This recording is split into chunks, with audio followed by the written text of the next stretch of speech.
अस्सलाम व्यूअर्स, आपका रुश और महा का सलाम। आज हम बना रहे हैं टिंडे और चिकन। ये हमारी चिकन है आधा किलो और ये हमारे टिंडे हैं और हमने इस टिंडों को इस तरीके से कश कर लिया है कद्दूकश पे। ये सब्जी कोई खाता नहीं है, बहुत कम खाते, तो हम लोग थोड़ी चेंज बनाएंगे।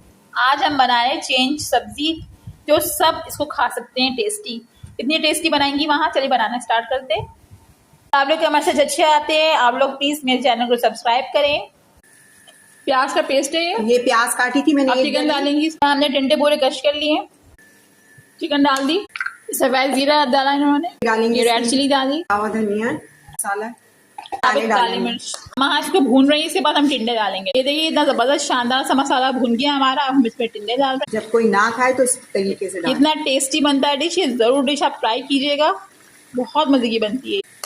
हम छोटे थे तो हमारी मम्मा हमारे लिए बनाती थी, सब्जी सबको पसंद नहीं आती, ऐसे सबको पसंद आएगी। बहुत टेस्टी।